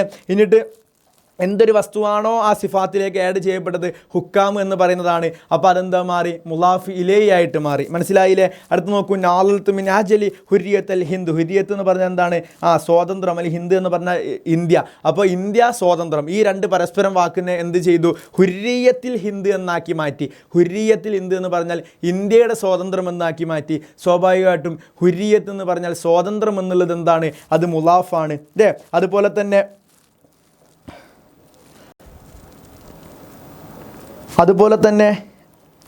തന്നെ ഹിന്ദ് എന്നുള്ളത് എന്താണ്? അത് മുലാഫിലെയും ആക്കിയിട്ട് എന്തായി മാറ്റി. മനസ്സിലായല്ലോ? അതുപോലെ തന്നെ നമ്മുടെ അടുത്ത് നോക്കൂ, ഹാദ ഖസ്റുൽ മലിക്ക. ഖസ്റുൽ മലിക്ക എന്ന് പറഞ്ഞാൽ എന്താണ്? ഖസ്റുൽ മലിക്ക എന്ന് പറഞ്ഞാൽ രാജാവിൻ്റെ കൊട്ടാരം എന്നുള്ളത് അല്ലേ? രാജകുമാരിയുടെ കൊട്ടാരം എന്നുള്ളത് എന്താണ്? പരസ്പരം വാക്കിനെ എന്ത് ചെയ്യുന്നു? കണക്ട് ചെയ്യപ്പെടുന്നു. അവിടെ മുലാഫും മുലാഫിലെയും സൃഷ്ടിക്കപ്പെടുന്നു. ആദ്യം ഖസ്ർ എന്നുള്ളത് മുലാഫാണ്, അതിനുശേഷം പറഞ്ഞത് എന്താണ്? മുലാഫിലെയാണ്. ഓക്കെ, മനസ്സിലായല്ലോ? പരസ്പരം രണ്ട് വാക്കുകളെ കണക്ട് ചെയ്യിപ്പിക്കുന്നതിനാണ് എന്തെന്ന് പറയുക? മുലാഫ് എന്ന് പറയുക അല്ലേ? അതുപോലെ തന്നെ മുലാഫിലെയും എന്ത് ചെയ്യുക? പറയുക. അപ്പോൾ പരസ്പരം രണ്ട് വാക്കുകളെ കണക്ട് ചെയ്യിപ്പിക്കുമ്പോൾ അത് മുലാഫും അതിന് മുലാഫിലെയും എന്നുള്ള പേരെന്ത് ചെയ്യുന്നു? അവിടെ ചേർക്കപ്പെടുന്നു. ഓക്കെ ആണല്ലോ? അപ്പോൾ എന്താ മുലാഫ്, എന്താ മുലാഫിലെ എന്നുള്ള കാര്യം എനിക്ക് മക്കൾക്ക് മനസ്സിലായിട്ട് എന്ത് ചെയ്യുന്നു? സാറ് വിശ്വസിക്കുന്നു. വളരെ സിമ്പിളാണ്. കൂടുതൽ എന്ത് ചെയ്യേണ്ട, ടെൻഷനോട് കൂടെ പഠിക്കേണ്ട ആവശ്യമൊന്നുമില്ല. പരസ്പരം രണ്ട് കണക്ട് ചെയ്യിപ്പിക്കുന്ന വാക്കുകൾക്കാണ് മുലാഫ് മുലാഫിലെ എന്ന് പറയുക. തുടക്കത്തിൽ പറയുന്നൊരു മുലാഫും എന്തൊരു വസ്തുവാണ് പിന്നീട് അതിലേക്ക് കണക്ട് ചെയ്യപ്പെടുന്നത് അതിന് മുലാഫിലെയും എന്ത് ചെയ്യുന്നു? പറയുന്നു. ഓക്കെ അല്ലേ? അപ്പോൾ നോക്കൂ, നുക്മിൽ കമാഫിൽ മിസാലി. ഉസ്താദ് എന്നുള്ളതും ജാമിയ എന്നുള്ളതും ചേർത്തപ്പോൾ എന്തായി? ഉസ്താദുൽ ജാമിയ എന്നായി മാറി. അപ്പോൾ അൽ മൈദാൻ എന്നുള്ളതും അൽ മദ്രസ എന്ന് ചേർക്കുമ്പോൾ എന്താവും? അൽ മൈദാനു അല്ലേ? അൽ എന്നുള്ളത് എന്ത് ചെയ്യും? അലിഫ്ലാമ് പോകും. എന്നിട്ട് എന്ത് ചെയ്യും? മൈദാൻ എന്നുള്ളതായിട്ട് മാറും. മൈദാൻ അല്ലേ? മൈദാനുൽ മദ്രസ എന്താവും? നമ്മൾ എഴുതും. മനസ്സിലായല്ലോ? മൈദാനുൽ മദ്രസ എന്ന് എന്ത് ചെയ്യും? നമ്മൾ പറയും. അപ്പോൾ നോക്കൂ, അടുത്ത് നോക്കൂ, മുദീറുൻ ശരീക്കത്ത് എന്ന് പറയുമ്പോൾ എന്താ? കണക്ട് ചെയ്യുമ്പോൾ എന്ത് ചെയ്യും? മുദീറു ഷരീക്ക എന്നായി മാറും. അതുപോലെ തന്നെ അമീനു മക്തബ എന്ന് പറയുമ്പോൾ അവിടെ എന്തായി മാറും? അമീനുൻ എന്നുള്ള തൻവീൻ അവിടെ ഒഴിവാക്കിയിട്ട് എന്ത് ചെയ്യും? അമീനു മക്തബ എന്നാക്കി കൊടുക്കും. മനസ്സിലായല്ലോ മക്കളെ? അപ്പോൾ പ്രത്യേകം ശ്രദ്ധിക്കേണ്ട കാര്യം, മുലാഫ് മുലാഫിലെയും ചെയ്യുമ്പോൾ എന്ത് ചെയ്യും? അലിഫ്ലാമിന് എന്ത് ചെയ്യും? കളയപ്പെടും. അപ്പോൾ മുലാഫിൽ ഇപ്പോൾ ഈ പരസ്പരം രണ്ട് വാക്കുകൾ ഉസ്താദും അതുപോലെ തന്നെ ജാമിയ എന്നുള്ള ഈ രണ്ട് വാക്കിലാണ് നമ്മൾ മുലാഫ് മുലാഫിലെയും ആക്കുന്നത്. സ്വാഭാവികമായിട്ടും അൽ ഉസ്താദ് എന്നുള്ള മുലാഫിലെ അൽ എന്ത് ചെയ്യും? നമ്മൾ ഒഴിവാക്കി മാറ്റും. എന്നിട്ട് എന്ത് ചെയ്യും? വെറും ഉസ്താദ് മാത്രമാക്കി കൊടുക്കും. ഉസ്താദുൽ ജാമിയ എന്നാക്കും. അതുകൊണ്ടാണ് ഇവിടെ അൽ മൈദാനുൽ അൽ മദ്രസ എന്നുള്ളടുത്ത് അൽ മൈദാൻ എന്നുള്ള അലിഫ്ലാമിന് എന്താക്കിയത്? മാറ്റിയിട്ടുള്ളത്. മൈദാനുൽ മദ്രസ എന്നാക്കിയത്. അടുത്ത് നോക്കൂ, മുദീറുൻ എന്നുള്ളടുത്ത് തൻവീന് നമ്മൾ ഒഴിവാക്കാനുള്ള കാരണം എന്താ? അത് മുലാഫായിട്ടുള്ള വാക്ക് മുലാഫിലേക്ക് കണക്ട് ചെയ്യുമ്പോൾ എന്ത് ചെയ്യും? ആ തൻവീനെ നമ്മൾ ഒഴിവാക്കും. മുദീറുൻ എന്ന് പറഞ്ഞാൽ ഈ ഒരു വാക്ക് എന്താണ്? അത് ഒറ്റക്ക് നിൽക്കുന്ന വാക്കായിരുന്നു. അതുപോലെ തന്നെ ശരീക്കത്തിന് എന്തായിരുന്നു? ഒറ്റയ്ക്ക് നിൽക്കുന്ന രണ്ട് വാക്കുകളായിരുന്നു. പക്ഷേ നമ്മളിവിടെ ഇലാഫത്ത് പഠിച്ചപ്പോൾ അല്ലേ, മുലാഫും മുലാഫിലെയും പഠിച്ചപ്പോൾ നമ്മൾ എന്ത് ചെയ്തു? ഈ മുദീർ എന്നുള്ളതിനെ എന്ത് ചെയ്തു? ശരീക്കത്തിലേക്ക് ആഡ് ചെയ്തു. സ്വാഭാവികമായിട്ടും മുദീർ എന്നുള്ളതിനെ ശരീക്കത്തിലേക്ക് ആഡ് ചെയ്തപ്പോൾ ഈ മുദീറിൻ്റെ തൻവീനെ നമ്മൾ എന്താക്കി? ഒഴിവാക്കി. അവിടെ തൻവീനെ ഒഴിവാക്കി നമ്മൾ എന്ത് ചെയ്തു? സുക്കൂനെ ചേർത്തു. മനസ്സിലായല്ലോ? അതുകൊണ്ടാണ് ഇവിടെ നമ്മൾ എന്ത് ചെയ്തത്? മുദീറു ശരീക്കത്ത് എന്നെന്തായത് പറഞ്ഞിട്ടുള്ളത്. മനസ്സിലായല്ലോ? അപ്പോൾ ഇലാഫത്ത് ചെയ്യുമ്പോൾ എന്ത് ചെയ്യും? തൻവീന് പോവും, അതുപോലെ തന്നെ അലിഫ്ലാമ് പോകും എന്നുള്ള കാര്യം എന്ത് ചെയ്യുക? മക്കൾ പഠിച്ചു വെക്കുക. അതുകൊണ്ടാണ് തൊട്ട് ശേഷമുള്ള അമീനുൻ മക്തബ എന്നുള്ളടുത്ത് ഈ അമീനു മക്തബ എന്താക്കിയത്? നമ്മൾ എഴുതിയിട്ടുള്ളത്. അവിടെ എന്ത് ചെയ്തു? ഈ അമീനുൻ എന്നുള്ളടുത്ത് രണ്ട് സുക്കൂൻ തൻവീൻ എന്തായി? പോയിട്ട് എന്ത് ചെയ്തു? ഒരു സുക്കൂനായിട്ട് എന്ത് ചെയ്തു? ബാക്കിയായി. മക്കൾക്ക് മനസ്സിലായല്ലോ? അപ്പോൾ ഹിലാഫത്ത് എന്താണ് മുലാഫ്, എന്താണ് മുലാഫിലെ എന്ന് പറയുന്ന കാര്യം മനസ്സിലായല്ലോ? അടുത്ത് നോക്കൂ, നക്റഉ വനുനാക്കിഷു. നമുക്ക് വായിക്കാം, ചർച്ച ചെയ്യാം. അപ്പോൾ മുലാഫ് എന്താ, മുലാഫിലെ എന്താന്നുള്ളത് എന്തായി? ക്ലിയർ ആയി അല്ലേ? പരസ്പരം രണ്ട് വാക്കുകളെ ഇലാഫത്ത് ചെയ്യുക, പരസ്പരം രണ്ട് വാക്കുകളെ യോജിപ്പിക്കുന്നതിനാണ് എന്തെന്ന് പറയുക? മുലാഫ് മുലാഫിലെയും എന്ന് പറയുക. പ്രത്യേകം ശ്രദ്ധിക്കേണ്ട കാര്യത്തിൽ നമ്മൾ പരസ്പരം വാക്കുകളെ എഴുതുമ്പോൾ എന്ത് ചെയ്യും? അലിഫ്ലാം എന്ത് ചെയ്യും? കളയപ്പെടും. അതിനാണ് നമ്മളൊരു ഉദാഹരണം ഇവിടെ എഴുതിയിട്ടുള്ളത്. അതുപോലെ തന്നെ തൻവീൻ ഉണ്ടെങ്കിൽ ആ തൻവീൻ എന്ത് ചെയ്യും? മുലാഫിലെ തൻവീൻ എന്ത് ചെയ്യും? കളയപ്പെടും അല്ലേ? അപ്പോൾ ആ കാര്യം നമ്മൾ എന്ത് ചെയ്യുക, പ്രത്യേകം ശ്രദ്ധിക്കുക. അടുത്ത നോക്കൂ, നക്റഉ വനുനാഖിഷ്, നമുക്ക് വായിക്കാം, ചർച്ച ചെയ്യാം. ഇവിടെ നോക്കൂ, ഇർത്തദ് ശാന്ത അൽ ബിദ്അത്തുൽ ഫളായിയ അൽ മുദരിസു നശീത്തു മെഹബൂബ് കതബതു ബിൽ ഖലമി ജദീദൻ ഹാദാ സുവാലുൻ ജയ്യിദുൻ ഫാത്തിമ തൊബീബത്തുൻ മാഹിറ സുറുത്തു മദീനത്തുൻ ഖദീമത്തുൻ ഫീ താമിൽനാട് അല്ലേ. അപ്പോൾ നോക്കൂ, വൽ മുദരിസു നശീത്തു അൽ മുദരിസു, മുദരിസ് എന്ന് പറഞ്ഞാൽ എന്താണ്, ഉസ്താദ് അല്ലേ, അതായത് അധ്യാപകൻ. എന്താണ് നശീത്തുൻ, വളരെ ആവേശവാനായിട്ടുള്ള അധ്യാപകൻ. എന്താണ് മെഹബൂബൻ, എല്ലാവർക്കും പ്രിയപ്പെട്ടവനാണ്. അതുപോലെ തന്നെ കതബ്തു, ഞാൻ എഴുതി, ബിൽ കലം, പെണ്ണ് കൊണ്ട് എഴുതി. എങ്ങനത്തെ പെണ്ണാണ്, അൽ ജദീദ്, പുതിയ പെണ്ണ് കൊണ്ട് ഞാൻ എഴുതി. ആദാ, ഇത് സുവാൽ, ഇതൊരു ചോദ്യമാണ്. എങ്ങനത്തെ ചോദ്യമാണ്, ജയ്യിദൻ, വളരെ മനോഹരമായിട്ട് വളരെ നല്ല ചോദ്യമാണ്. ഫാത്തിമ, ഫാത്തിമ എന്നുള്ളത് ത്വബീബത്തിന്, ഒരു ഡോക്ടറാണ്. എങ്ങനത്തെ ഡോക്ടറാണ്, മാഹിറ, വളരെ നൈപുണ്യമുള്ള അല്ലേ. അപ്പം വളരെ മാഹിറായിട്ടുള്ള, വളരെ അറിയപ്പെട്ടിട്ടുള്ള, വളരെ പ്രശസ്തിയായിട്ടുള്ളൊരു ഡോക്ടറാണ് ആര്, ഈ ഫാത്തിമ എന്നുള്ളത്.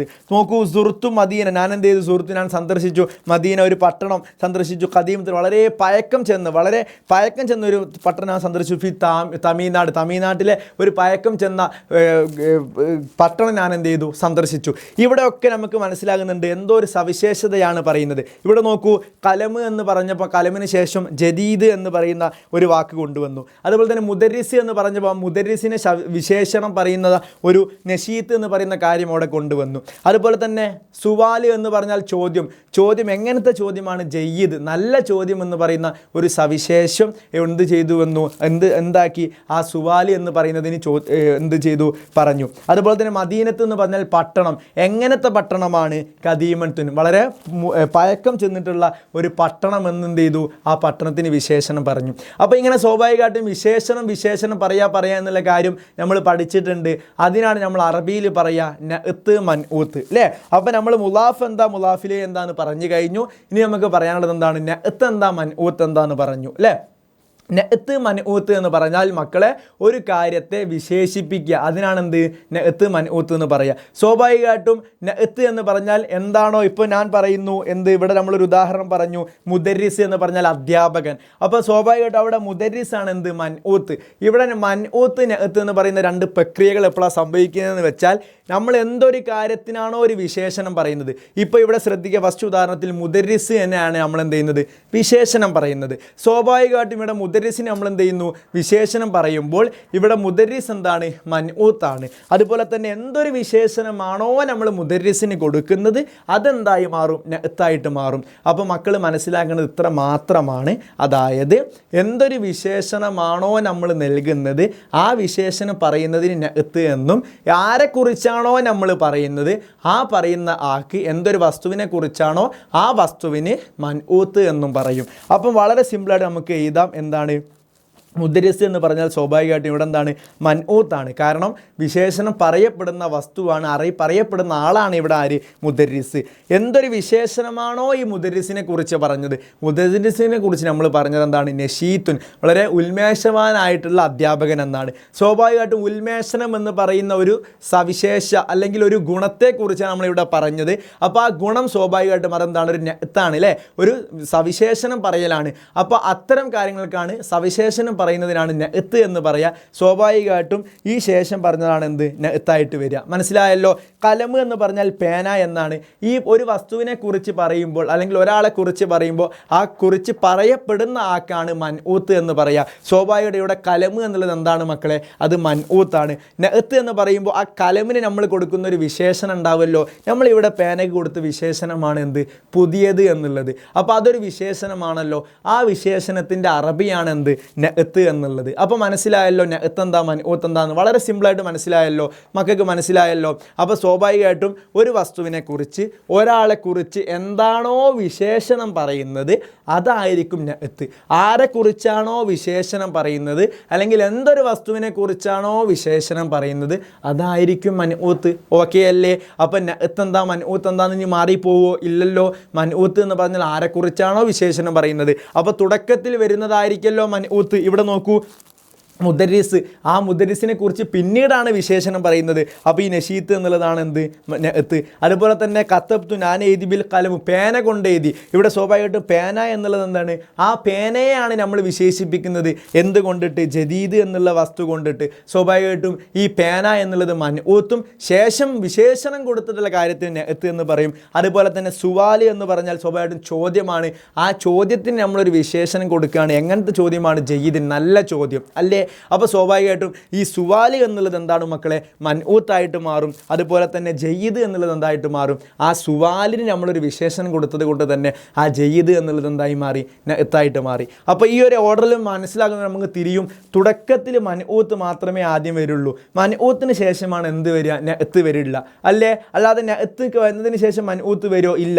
ആദ്യം മൻഊത്ത്, അതായത് ആദ്യം ആരെയാണോ വിശേഷിക്കപ്പെടുന്നത് ആ ആളെ പേരോ അല്ലെങ്കിൽ ആ ആളെക്കുറിച്ചോ ആദ്യം പറയും. അതിനുശേഷമാണ് എന്തൊരു വിശേഷണമാണോ അവനക്ക് നൽകേണ്ടത്, ആ വസ്തുവിന് നൽകേണ്ടത്, അത് അതിന് ശേഷമാണ് പറയുക. ശരിയല്ലേ. ഇവിടെ മുദരിസ് എന്നുള്ളതാണ് ആദ്യം പറഞ്ഞത്, മൻഊത്തിനെയാണ് ഇവിടെ ആദ്യം പറഞ്ഞത്, അതിനുശേഷമാണ് നഅത്ത് പറഞ്ഞത്. അതുപോലെ തന്നെ കലമ് എന്നാണ് ആദ്യം പറഞ്ഞത്, അതിനുശേഷമാണ് ജദീദ് എന്നുള്ള വിശേഷണം കൊടുത്തിട്ട് അത് നഅത്ത് പറഞ്ഞത് അല്ലേ. അപ്പോൾ ആദ്യം മൻഊത്തും പിന്നീട് നഅത്തുമായിരിക്കും കൊടുക്കുക. അപ്പോൾ നഅത്ത് എന്താ, മൻഊത്ത് എന്താന്ന് മക്കൾക്ക് മാറിപ്പോവോ? ഇല്ല. ശരിയല്ലേ. കാരണം ബിദിലത്ത്, അതുപോലെ തന്നെ ഫലാഇയ, അതുപോലെ തന്നെ മുദരിസിന് നമ്മളൊരു നഅത്ത് പറഞ്ഞു, എന്ത്, നശീത്ത്. കലമ് എന്ന് പറയുന്ന വസ്തു, പേന എന്നുള്ള വസ്തു എന്താണ്, അത് മൻഊത്താണ്. അതിന് വിശേഷണം പറഞ്ഞു, എന്ത്, ജദീദ് എന്നുള്ളത്. സ്വാഭാവികമായിട്ടും പുതിയത് എന്ന് പറയുമ്പോൾ ആ പേനയ്ക്ക് കൊടുക്കുന്ന ഒരു വിശേഷണമാണല്ലോ. ആ വിശേഷണം കൊടുക്കുന്നതിനാണ് നമ്മൾ എന്ത് എന്ന് പഠിച്ചത്, നഅത്ത് എന്ന അറബിയിൽ പഠിച്ചത്. ശരിയല്ലേ. അടുത്ത് നോക്ക്, സുവാല് എന്നുള്ളത് മൻഊത്താണ്.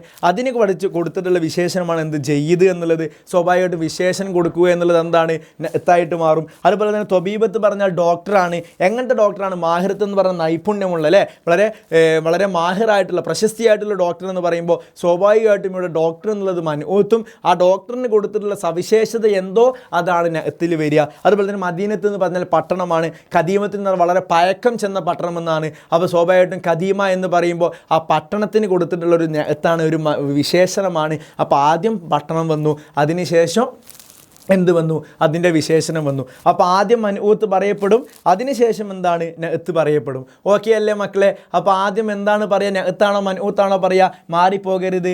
ആദ്യം പറയാം സാറേ, അത് മൻഊത്തായിരിക്കും, അതിനുശേഷമാണ് നഅത്ത് പറയപ്പെടുക. അപ്പോൾ സാറ് വീണ്ടും പറയുന്നത് ഇത് തലയിൽ ഇങ്ങോട്ട് കയറി നിൽക്കാൻ വേണ്ടിയിട്ടാണ് അല്ലേ. ഇത് തലയിൽ എന്ത് ചെയ്യണം, സെറ്റായി ഇങ്ങോട്ട് നിൽക്കണം. എന്നാൽ നമുക്ക് എന്ത് ചെയ്യാം, മുലാഫ് എന്താ, മുലാഫിലേ എന്താ, അതുപോലെ തന്നെ മൻഊത്ത് എന്താ, നഅത്ത് എന്താന്നൊക്കെ എന്ത് ചെയ്യാം, നമുക്ക് വേഗം പഠിച്ചെടുക്കാൻ കഴിയും. ഓക്കെ അല്ലേ. ഇനി നോക്കൂ, നുഇദ്ദു ഇസ്തിംബാനൻ ലിൽ മുഖാബലത്തി മഹ സയ്യിദത്തി നൂറ മത്തുറൂഷി ബിൻ നിഖാത്തിൽ ഹാത്തിയ. നമ്മളോട് പറയാണ് ചില സൂചകങ്ങൾ അടിയിൽ നൽകിയിട്ടുണ്ട്. ഈ സൂചകങ്ങൾ വെച്ചിട്ട് നമ്മൾ എന്ത് ചെയ്യണം, ഒരു ഇൻ്റർവ്യൂ ക്വസ്റ്റ്യൻ ഉണ്ടാക്കണം അല്ലേ. അപ്പോൾ ഒരു ഇൻ്റർവ്യൂ ക്വസ്റ്റ്യൻ എന്ത് ചെയ്യണം, നമ്മൾ ഉണ്ടാക്കിയെടുക്കണം. അതാണ് നമ്മളോട് എന്ത് ചെയ്യുന്നത്, ഒരു ടാസ്ക് ആയിട്ട് തന്നത്. അപ്പോൾ ഇൻ്റർവ്യൂവിൽ നമുക്ക് ചോദിക്കാൻ പറ്റുന്ന ചില ചോദ്യങ്ങളാണ് നമ്മൾ എന്ത് ചെയ്യുന്നത്, ഇവിടെ ചർച്ച ചെയ്യാൻ പോകുന്നത്. ഓക്കെ അല്ലേ. അപ്പോൾ പല ചോദ്യങ്ങൾ നമുക്ക് എന്ത് ചെയ്യാം, ഇൻ്റർവ്യൂവിൽ ചോദിക്കാം അല്ലേ. അപ്പോൾ നോക്കൂ, ഇൻ്റർവ്യൂവിൽ ചില സൂചകങ്ങൾ ഇവിടെ കൊടുത്തിട്ടുണ്ട്. ഉസ്രത്ത് എന്ന് പറഞ്ഞാൽ കുടുംബം എന്നാണ്. അപ്പോൾ കുടുംബത്തെ കുറിച്ച് നമുക്ക് എന്ത് ചെയ്യുക, ഒരു ഇൻ്റർവ്യൂവിൽ എന്ത് ചെയ്യുക, ഒരു ക്വസ്റ്റ്യൻ ചോദിക്കുക. നമ്മൾ പല വ്യത്യസ്ത തരം ഇൻ്റർവ്യൂകൾ നമ്മൾ കാണാറുണ്ട്. ആ ഇൻ്റർവ്യൂകളൊക്കെ പല വിശദമായിട്ടുള്ള പേര് ചോദിക്കും, നാട് ചോദിക്കും, അതുപോലെ തന്നെ ഗ്രാമത്തെക്കുറിച്ച്, കാര്യങ്ങളെക്കുറിച്ച്, വിഷനെക്കുറിച്ച്, പാഷനെ കുറിച്ച് എല്ലാ കാര്യങ്ങളും നമ്മൾ എന്ത് ചെയ്യും, ഒരു ഇൻ്റർവ്യൂവർ എന്ത് ചെയ്യും, ഒരു ക്വസ്റ്റ്യൻ ചോദിക്കുന്ന ആൾ ചോദിക്കും. അപ്പോൾ അത്തരം ചില ക്വസ്റ്റ്യനുകൾ നമ്മളോട് ഉണ്ടാക്കിയെടുക്കാനാണ് പറഞ്ഞത്. ഒരു 2-3 പാറ്റേൺ എന്ത് ചെയ്തിട്ടുണ്ട്, പാറ്റേൺ അല്ല സോറി, ചില ഉദാഹരണങ്ങൾ ഇവിടെ കൊടുത്തിട്ടുണ്ട്. ഉസ്രത്തിനെ കുറിച്ച് ചോദിക്കാം, അതുപോലെ ലിറാസത്ത് പഠനത്തെക്കുറിച്ച്, ഇൻജാസത്ത് എന്ന് പറഞ്ഞാൽ നേട്ടങ്ങൾ, ജവായിസ് എന്ന് പറഞ്ഞാൽ സമ്മാനങ്ങൾ, റിസാലത്ത് എന്ന് പറഞ്ഞാൽ സന്ദേശം അല്ലേ. അപ്പോൾ ഇതൊക്കെ വെച്ച് നമുക്ക് എന്ത് ചെയ്യും, ഇതിൻ്റെ അടിസ്ഥാനത്തിലൊക്കെ നമുക്ക് ചോദ്യങ്ങൾ ചോദിക്കാം. അപ്പോൾ ആദ്യമായിട്ട് നമുക്ക് എന്ത് ചെയ്യാം, ഒരു ഇൻ്റർവ്യൂ ചെയ്യുന്ന ആൾക്ക് എന്ത് ചെയ്യാം, ഒരാളോട് ചോദിക്കാലോ, മാ ഇസ്മുക്കാന്ന് ചോദിക്കാലോ മക്കളെ. എപ്പോൾ മക്കൾ എന്ത് ചെയ്യുക, സാർ ഇവിടെ എഴുതി തന്നിട്ടുള്ള കാര്യം എന്ത് ചെയ്യുക, ഒന്ന് നോട്ട് ചെയ്ത് വെക്കുക. കാരണം നിങ്ങളോട് എക്സാമിന് ആരെക്കുറിച്ച് എഴുതാൻ പറഞ്ഞാലും, നിങ്ങൾക്ക് ഇൻ്റർവ്യൂവിൽ ക്വസ്റ്റ്യൻ ഉണ്ടാക്കാൻ പറഞ്ഞാലും മാ ഇസ്മുക്ക എന്നുള്ള വേർഡ് എന്ത് ചെയ്യുക, ആരെക്കുറിച്ചും എഴുതി കൂടെ മക്കളെ. ശരിയല്ലേ അല്ലേ. ആരെക്കുറിച്ച് നമുക്ക് എന്ത് ചെയ്യാം, മാ ഇസ്മുക്ക എന്നുള്ള വേർഡ് എഴുതാം. ഓക്കെ അല്ലേ. അപ്പോൾ മാ ഇസ്മുക്ക എന്ത് ചെയ്യുക, നമുക്ക് ഫസ്റ്റ് ഇൻ്റർവ്യൂവിൽ എന്ത് ചെയ്യുക, ചോദ്യമായിട്ട് ചോദിക്കാം. ഓക്കെ.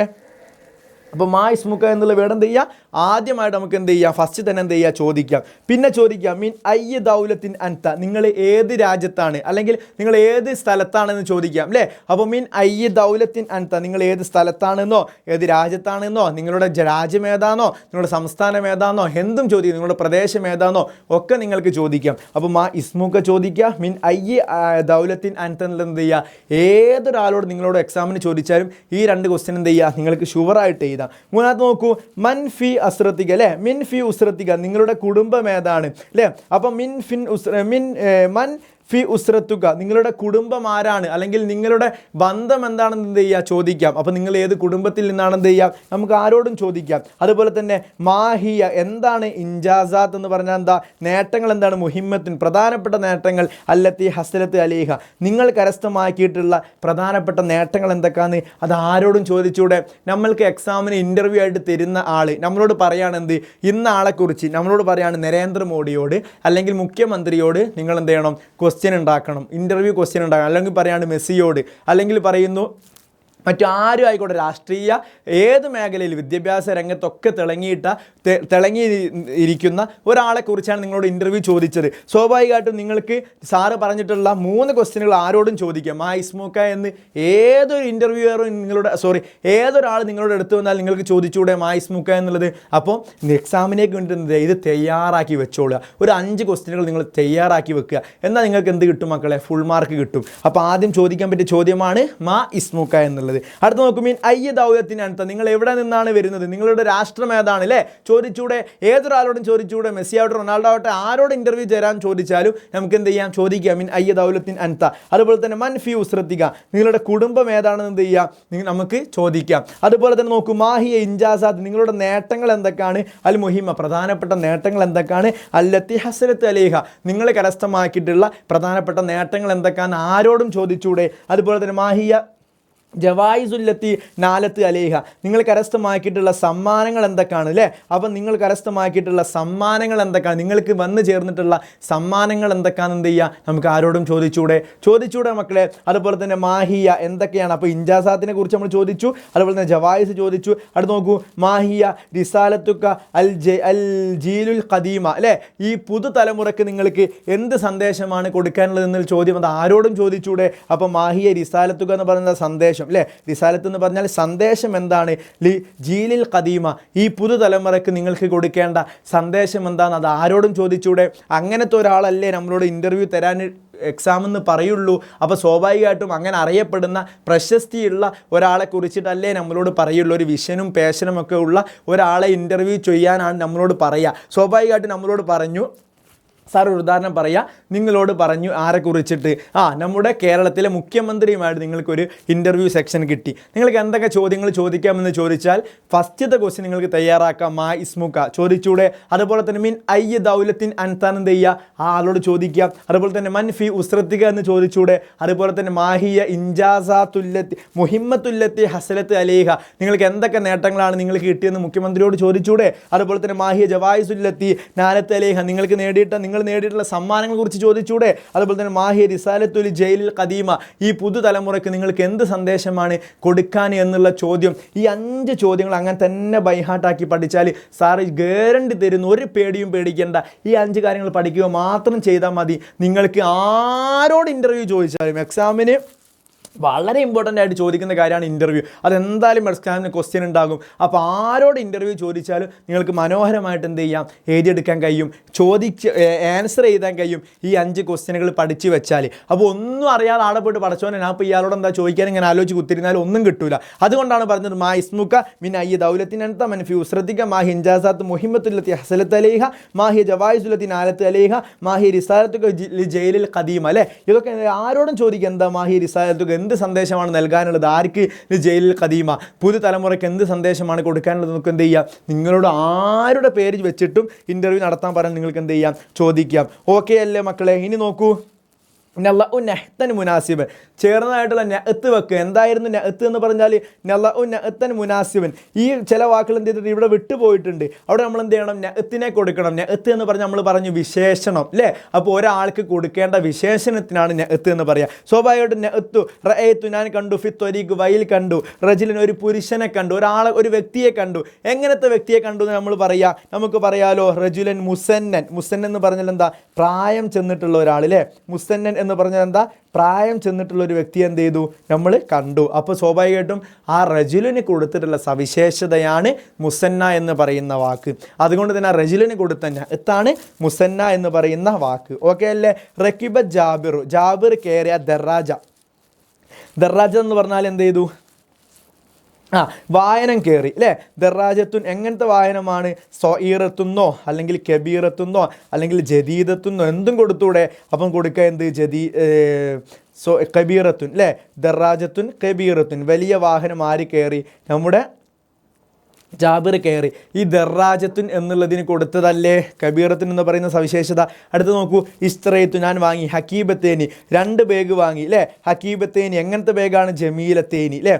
ഭംഗിയുള്ള 2 വേർഡ്. അപ്പോൾ സ്വാഭാവികമായിട്ടും ജമീലത്തേനി, ജമീല തേനി എന്ന് പറയുമ്പോൾ അതാണ് ഞാൻ പറഞ്ഞത്, എന്താണോ മനൂത്തിനുള്ളത് അതേപോലെ എന്ത് ചെയ്യണം? നെഹത്തും കൊടുക്കണം. ഇവിടെ നമ്മൾ കൊണ്ടുപോയിട്ട് എന്താ വരുത്? ഇസ്ത്രയത്തു, ഞാൻ വാങ്ങി, അക്കീബത്തേന് 2 ബാഗുകൾ വാങ്ങി, ജമീലുൻ എന്നെന്ത് എഴുതരുത്. കാരണം നമ്മൾ പറഞ്ഞിട്ടുണ്ട് എന്താണോ മനൂത്തിൻ്റെ ഇറാബ്, എന്താണോ മനൂത്തിൽ വന്നിട്ടുള്ളത്, അതായത് മനൂത്ത് മുദക്കറാണെങ്കിൽ നെഹത്തും മുദക്കറായിരിക്കണം. മനൂത്ത് മുഅന്നസ് ആണെങ്കിൽ ശേഷം പറയുന്ന നെഹത്തും എന്തായിരിക്കണം? മുഅന്നസ് ആയിരിക്കണം. മനൂത്ത് ജം ആണെങ്കിൽ ശേഷം വരുന്ന നെഹത്തും ജം ആയിരിക്കണം അല്ലേ മക്കളെ? കാരണം ആ ഒരു സാധനത്തിനല്ലേ നമ്മൾ സവിശേഷത പറയുന്നത്. അപ്പോൾ ഇസ്ത്രയത്തു, ഞാൻ വാങ്ങി, ഹക്കീബത്തേനി 2 ബാഗുകൾ വാങ്ങി അല്ലേ? ഹക്കീബത്തേനി ഞാൻ 2 ബാഗുകൾ വാങ്ങി. പിന്നെ ഇവിടെ കൊണ്ടുപോയിട്ട് ജമീൽ എന്ന് പറഞ്ഞാൽ ഭംഗി എന്നല്ലേ അർത്ഥമുള്ളൂ. അപ്പോൾ എന്താണ്? ഭംഗിയുള്ള 2 വേർഡ് എന്തെന്ന് വേണ്ട. അപ്പോൾ എന്താ? ജമീലത്തേനി അല്ലേ? ജമീലത്തേനി ഞാൻ 2 ബാഗുകൾ വാങ്ങി, ഭംഗിയുള്ള 2 ബാഗുകൾ വാങ്ങി, മിനസൂക്ക്, അങ്ങാടിയിൽ നിന്ന് വാങ്ങി. അപ്പോൾ എന്താണോ ഇറാബ് അതേ ഇറാബ് നെഹത്തിലേക്ക് നമ്മൾ എന്ത് ചെയ്യണം? കൊണ്ടുവരണം. അടുത്ത് നോക്കൂ, സെൽമ. സെൽമ എന്നുള്ളത് എന്താ? ത്വാലിബത്തുൻ, ഒരു കുട്ടിയാണ്. എങ്ങനത്തെ കുട്ടിയാണ്? നമുക്ക് എങ്ങനെ എന്തും കൊടുത്തൂടെ? സെൽമ ത്വാലിബത്തുൻ അല്ലേ? സെൽമ ത്വാലിബത്തുൻ മാഹിറത്തുൻ എന്ന് കൊടുത്തൂടെ? അപ്പോൾ സെൽമ എന്നുള്ള എന്താണ്? ത്വാലിബത്തുൻ കുട്ടിയാണ്, മാഹിറത്തുൻ. ഇവിടെ അവസാനം നമ്മൾ എന്ത് ചെയ്ത്? തായിനെ ചേർത്തു. കാരണം എന്താ? ത്വാലിബത്തിൻ എന്നുള്ളത് എന്താണ്? സ്ത്രീയാണ്. അതുകൊണ്ടാണ് നമ്മൾ ഇവിടെ എന്ത് ചെയ്തത്? മാഹിറത്തുൻ എന്ന് ചേർത്തത്. ഇനി ഇവിടെ ആണാണെങ്കിൽ, സെൽമ എന്നുള്ളത് ആണാണെങ്കിൽ എന്തായിരുന്നു? ത്വാലിബുൻ എന്നേ ഇവിടെ ഉണ്ടായിരുന്നുള്ളൂ. ത്വാലിബുൻ എന്ന് മാത്രമാണെങ്കിൽ നമുക്ക് എന്ത് ചെയ്താൽ മതി? മാഹിറുൻ എന്ന് മാത്രം ചേർത്താൽ മതിയായിരുന്നു. പക്ഷേ ഇവിടെ ത്വാലിബത്തുൻ എന്ന് മനൂത്തിൽ കൊടുത്തത് കൊണ്ട് ശേഷം വരുന്ന നെഹത്തിലും മനൂത്തിന് എന്താണോ ഇറാബ് അതേ ഇറാബ് എന്ത് ചെയ്യണം? നെഹത്തിലും കൊടുക്കണം. ഓക്കെ അല്ലേ? ഇനി നോക്കൂ, ഹലറ വെളിവായി, അൽ ആമിൽ, ആമിൽ എന്ന് പറഞ്ഞാൽ തൊഴിലാളി വെളിവായി. എങ്ങനത്തെ തൊഴിലാളിയാണ്? അൽ മജിദ് അല്ലേ? മജിദ് എന്ന് പറഞ്ഞാൽ എന്താ? കഠിനാധ്വാനം ചെയ്യുന്ന ആൾ. അപ്പം പരിശ്രമിക്കുന്ന തൊഴിലാളി അല്ലേ? അപ്പോൾ പരിശ്രമിക്കുന്ന തൊഴിലാളി എന്ത് ചെയ്തു? വെളിവായി. അടുത്ത് നോക്കൂ, ഹസലൽ മുസാരിയോ, ഈ കർഷകന് കരസ്ഥമായി. എന്ത് കരസ്ഥമാക്കി? അലൽ ജായിസ, സമ്മാനം കരസ്ഥമായി. ഏതിൻ്റെ വിഷയത്തിലാണ്? അലിൻ നഷീത്ത് അല്ലേ? വളരെ ഉത്സാഹത്തോടെ കൃഷി ചെയ്തിട്ടുള്ള നഷീത്ത് അല്ലേ? നഷീത്ത്. അപ്പോൾ തൻ്റെ ഉത്സാഹത്തിന് വേണ്ടിയിട്ട് എന്ത് ചെയ്തു? അദ്ദേഹത്തിന് സമ്മാനം ലഭിച്ചു. സ്വാഭാവികമായിട്ടും മുസാരി എന്നുള്ളതിനെ വിശേഷിപ്പിച്ചതാണ് എന്ത്? നഷീത്ത് എന്ന് പറയുന്ന വാക്ക്. അതുപോലെ തന്നെ ആമിലി എന്നുള്ളതിന് വിശേഷിപ്പാണ് എന്ത്? അൽ മജിദ് എന്നുള്ളത്. അതുപോലെ തന്നെ ത്വാലിബത്ത് എന്നുള്ളത് അല്ലേ? ത്വാലിബത്ത് വിദ്യാർത്ഥി എന്നുള്ളതിനുള്ള വിശേഷണമാണ് എന്ത്? മാഹിറത്ത് എന്നുള്ളത്. അതുപോലെ തന്നെ റജിൽ എന്ന് പറഞ്ഞാൽ ആ ഒരു പുരുഷന് കൊടുത്തിട്ടുള്ള വിശേഷണമാണ് എന്ത് മക്കളെ? ഇവിടെ പറഞ്ഞത് മുസന്ന എന്നുള്ളത്. അപ്പോൾ ഓക്കെ, മനസ്സിലായ നെഹത്ത് എന്താ? അതുപോലെ തന്നെ ഹിലാഫത്ത് എന്താന്നുള്ളത് മനസ്സിലായല്ലോ. ഹിലാഫത്ത് എന്ന് പറഞ്ഞാൽ 2 വാക്കുകൾ പരസ്പരം കണക്ട് ചെയ്യുന്നു. അൽ കുത്തുബ് താരിഖ് എന്ന് പറഞ്ഞാൽ കിതാബിൻ്റെ ചരിത്രത്തിൻ്റെ കിതാബ് എന്നുള്ളത്. അപ്പോൾ സ്വാഭാവികമായിട്ടും കുത്തുബ് എന്നുള്ളതിനെയും താരിഖ് എന്നുള്ളതിനെയും പരസ്പരം കണക്ട് ചെയ്യിപ്പിക്കുന്നു. മുലാഫിലേക്ക് സംഘടിപ്പിക്കുന്നു. അതുപോലെ തന്നെ മിൻ താരിഖുലും ഖിസ്സത്ത് റായിദുൽ ഫലാ, അതുപോലെ തന്നെ അഖ്ബാറുൽ ആലം എന്നുള്ളതൊക്കെ എന്താണ്? പരസ്പരം കണക്ട് ചെയ്യിപ്പിക്കുന്ന വാക്കുകളാണ്. അതുകൊണ്ട് തന്നെ അത് മുലാഫിലെയുമായിട്ട് മാറി. നെഹത്ത് എന്ന് പറഞ്ഞാൽ നമ്മൾ പഠിച്ചു, നെഹത്ത് എന്ന് പറഞ്ഞാൽ സ്വാഭാവികമായിട്ടും നെഹത്ത് എന്ന് വരിക എന്നുള്ളത് ഒരു വസ്തുവിനെക്കുറിച്ച് അല്ലെങ്കിൽ ഒരാളെക്കുറിച്ച് ശേഷം പറയുന്ന വിശേഷണത്തിനാണ് എന്തെന്ന് പറയുക? നെഹത്ത് എന്ന് പറയുക. സ്വാഭാവികമായിട്ടും നമ്മൾ പറഞ്ഞു അല്ലേ? റജുലുൻ മുസന്ന എന്ന് പറയുമ്പോൾ അവിടെ റജുലി എന്നുള്ളത് മനൂത്താണ്. ആ മനൂത്തിന് കൊടുത്തിട്ടുള്ള, അതായത് ആ റജുലിന് കൊടുത്തിട്ടുള്ളൊരു വിശേഷണമാണ് എന്ത്? മുസന്ന, പ്രായം ചെന്നിട്ടുള്ള ആൾ എന്നുള്ളത്. സ്വാഭാവികമായിട്ടും അവിടെ മനൂത്ത് എന്താണ്? റജുലു എന്നുള്ളതും അതുപോലെ തന്നെ നെഹത്ത് എന്തായിട്ട് മാറും? ആ വിശേഷണവുമായിട്ട് മാറും. സയ്യിദത്തു ഇന്ദിഹ എന്ന് പറഞ്ഞാൽ ഇന്ത്യയായിട്ടുള്ള സ്ത്രീ എന്ന് പറയുമ്പോൾ സയ്യിദ നേതാവ്, അൽ ഹിന്ദി എന്ന് പറയും, ഇന്ത്യയുടെ നേതാവ് എന്ന് പറയുമ്പോൾ ആ നേതാവിന് നമ്മൾ എന്ത് കൊടുത്തു? ഇന്ത്യ എന്ന് പറയുന്ന ഒരു ഒരു സവിശേഷത കൊടുത്തു. അതുപോലെ തന്നെ അമലൻ എന്ന് പറഞ്ഞാൽ പ്രവർത്തനം, സ്വാലിഹൻ എന്ന് പറഞ്ഞാൽ നല്ല പ്രവർത്തനം. സ്വാഭാവികമായിട്ടും ആ പ്രവർത്തനം എന്ന് പറയുന്നതിനാണ് നമ്മൾ നല്ല എന്നുള്ള വാക്കുമായിട്ട് എന്ത് ചെയ്തത്? നമ്മൾ സവിശേഷത കൊടുത്തത്. സ്വാഭാവികമായിട്ടും അമലൻ എന്നുള്ളതിന് നമ്മൾ എന്ത് ചെയ്തു? നല്ല എന്ന് പറയുന്നൊരു സവിശേഷത കൊടുത്തു. അവിടെ അമലൻ എന്നുള്ളത് എന്തായിട്ട് മാറി മക്കളെ?